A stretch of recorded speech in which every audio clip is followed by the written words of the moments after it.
In this tutorial, I'm going to show you how to make a simple pillow mock-up.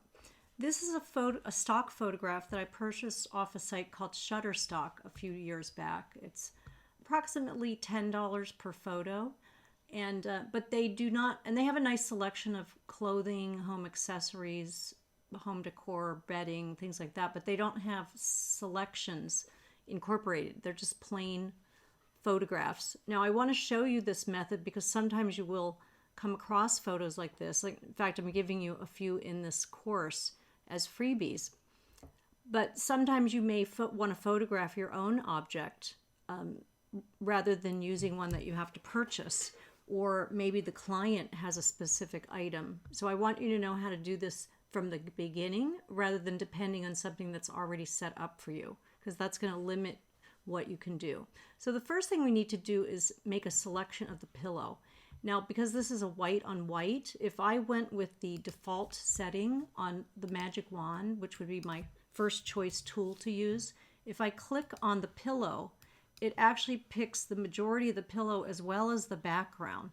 The reason is because the 32 represents a range of colors. So even though this looks like white on white, it is actually a series of shades of gray that go from pure white into a light gray, and there's many different variations of the color. So that 32 indicates that it's picking up a range of color from the pure white all the way to the sort of medium gray, and we don't want that. That's not helping us get the clean selection that we need. So this one's easy though because it's got a white background. We could actually just bring this down to 1 and click on the background, and that, because the background is perfectly white, it's going to give us a perfectly great selection for that pillow. Now, had we left this at 32 and selected the background, we have the same problem as we had when we clicked on the pillow, where it's picking up the pure white, but in addition to that, 31 other shades of gray. So what we need to do is I'm deselecting, Command D, and then I go to the magic wand and then I adjust the tolerance. I'm going to try 1 because this visually appears to be a pure white, and see if that works. And we see again that it works perfectly. Now we actually have the background selected, so we want to actually inverse this so that the pillow itself is selected. And you can tell by the marching ant lines around the pillow but not around the edge. So that means the pillow is selected rather than the background. And very importantly, you want to learn how to save your selection. So you go to save selection and then name it however you want. I'm going to call mine contour. So every time I go back to this file, it's going to have that selection in there. I go to load selection, and then if there's only one, it'll pop up as the first choice, and if there are multiple selections, it's going to give you a list to choose from. So I'm going to say okay, and I can load that selection. Now, one thing I forgot to do is I want to save this file with a new name so that I can preserve my plain mock-up I'm going to preserve my plain mock-up for future use. So I'm going to name this, and it's our master. I'm going to say this is master. And I'm going to only have one Photoshop file for all of the pillows that I plan to do for my portfolio. So what I'm going to do now is, with the selection activated, I'm going to go to Layer, New Fill Layer, Pattern, and go with the defaults in this pop-up, and then it's going to bring you a second pop-up. And what this is, it's automatically going to the first pattern in my pattern library. And you can see here that it has the zebra print, but that's not the print that I want for this pillow mock-up. So I'm just going to, I can see my pattern library here. I have it open so visually I can see it. And if you don't know how to access it, it's under Window, Patterns. And this is a fairly new feature that they've added to Photoshop just in the last couple of years. We didn't always have this visible palette, floating palette library. We had it was kind of buried under colors before. So I really like this view, and you can also look at small or large thumbnail view or list view and so on. I like this large thumbnail so I can recognize them right away. And then with this little tab, I'm going to navigate through my pattern library and pick the pattern that I actually want on this pillow. So I'm going to pick this teal rose design. Now this, it's showing up very large because when I save my patterns, which I'll show you in a later step, they were very high res. They were 300 DPI times 10 by 10 inches. So I may, usually I'm going to want to adjust the scale. Now you can type in a number that you want, like 50% or 25%. You can also use the slider to do that. It tends to go really large. It goes up to 1,000% and it goes down to 1%. So you have all the way from 1 to 1,000. So I'm going to pick just something that looks good to my eye.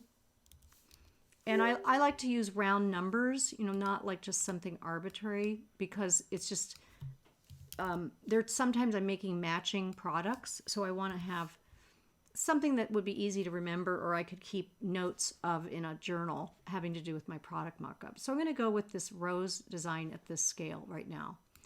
Now the thing is, another thing that makes your photos really realistic looking, which is a great feature of having these blank white stock photos, is you can duplicate this layer, and you only have to do this once. And let's call this pillow photo. And I'm going to drag it above my patterns. Now right now it's blocking out the design below. So what you want to do is change it to multiply. And what that does is it's giving us this very subtle shadow. If I take away the other layers or shut them off, you're seeing basically it's another copy of the photo on top of the pattern, and it's adding those shadows up to the pattern. So you can, because my pattern's completely blocking out the photo below it. I mean, there is a way that you can probably do multiply on it. That might work too, but you might forget to do it. And I think it's nice just having this on here one time, and these are at full strength. And you can also decide if it's muting your colors too much, you can also come in here and you could lighten this photo by selecting all and adjusting the brightness and contrast if you wanted something a little bit lighter. So from here, I call this Wild Rose Teal. And I like to name my layers so that at a glance I know what they are, because I can't really see that thumbnail so tiny. And then what I can do is now duplicate this layer. And in this case, I'm going to do my, I have another Wild Rose design in a different colorway. So I'm going to call it Wild Rose Fuchsia. And then I'm going to just double click on the pattern thumbnail and change it to the fuchsia color palette. And then I can, so quickly I already have 2 mock-ups done. Then what I'm going to do is just duplicate the layer again, and I'm just going to continue adding all of the patterns that I want to mock up for this particular project that I'm working on, or my particular collection. So I would, now this one these are the main hero prints, so I could even go back and rename these, because this might get confusing. I'm going to call this the hero. And I'm going to call this the Wild Rose Hero, and then this is going to be Wild Rose Damask, because I need to name each print that I'm using within the mock-ups so I can easily find them. And then I'll show you what the next step is in just a second. So also importantly, notice that the pattern doesn't come in centered. Like this lattice, there are going to be times you want it asymmetrical, of course. That's not any kind of rule, but in a design like this where it's very formal, let's say, I'd rather have it centered in the product. So if you try to just move this, it's not going to do anything. So what you need to do is unlink the mask to the pattern. Click on the pattern and then go to the Move tool. And then you can move this any way so that, let's say I want it centered from left to right, and I also want it centered from top to bottom. So that looks pretty good, and I can just relink that. Now I can just keep going with this. Let's just go to one more. Duplicate layer, and I'm going to call this the Wild Rose Damask Teal. And navigate to that pattern. Now, once I have, because I duplicated it, that saves me time because I don't have to recenter this one. This time, because it's the same design, it pops in just at the correct scale and in the correct position. So that's great. Now I can just keep going and going. I could add 20, 30, up to as many as you want layers for this pillow. And so I'm not going to embed this Photoshop file into my portfolio. I'm going to save out JPEGs for each one. So let's just save though, just to be safe. Always save your file before you do any major changes. So I'm now going to proceed with File, Save as a Copy, and then I'm going to,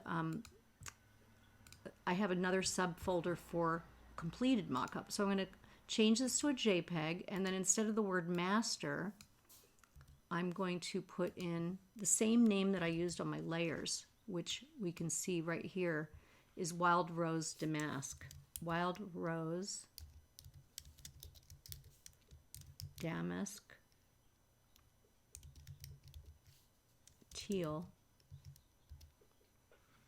and save, and then turn that layer off. And I can also, I'm going to save out each one. I can also copy this text to save me some typing and more opportunity for human errors. So I'm going to go back to the save as a copy, go back to the correct folder, save it as a JPEG, and then I'm going to paste in this name. And then I like to take out the spaces just to keep my file name as short as possible, but it just saved me from having to type all that and not have inconsistencies in my naming, and then just save. So I would just proceed to do that with each layer, saving each one as a JPEG and saving, using a consistent naming protocol for each design. And then one last thing I wanted to show you, in addition to, let's just see, I have to pick a different design. I think that would be directional. Let's just duplicate the layer. I'm going to call this one Dopamine Stripes Red Pink. This is what I'm going to bring in. I can see it in my palette, and these can be on or off because because this is a solid background, and you want to make sure all your patterns have backgrounds. If they do not have an actual white or color background, you do not want a clear background because then it could show through too much to the photograph or to a design below. So I'm going to change this design to this directional stripe that I have, and that's too big. Let's reduce it. Maybe a little bigger than that. Let's go with 25%. So right now it's clearly a vertical design, a vertical stripe, but let's say I wanted it on a diagonal. So I could come in here and put in 45 degrees and change it to an angle or whatever I want. And then I can also unlink it, go to the move tool, and reposition it if I don't like certain corners. Like let's say I just have, it came in and I have just this tiny piece of color here. I might want to just kind of increase that a little bit. I just find that to be a little more aesthetically pleasing. I also don't like it when I have just a tiny little sliver of color. So I will very carefully look at all the edges and see what's the best cropping for this design. And then you can see again with the, oops, I don't have the bottom picture on. You can see the difference between having the photo on top and not having the photo on top. That makes it look much more realistic. And let's just save one more time. And you can just continue building these. You could also create groups. Let's say that you want to organize these by group. So you can start a group and name it. So let's say I want to have all my Wild Rose designs in one folder.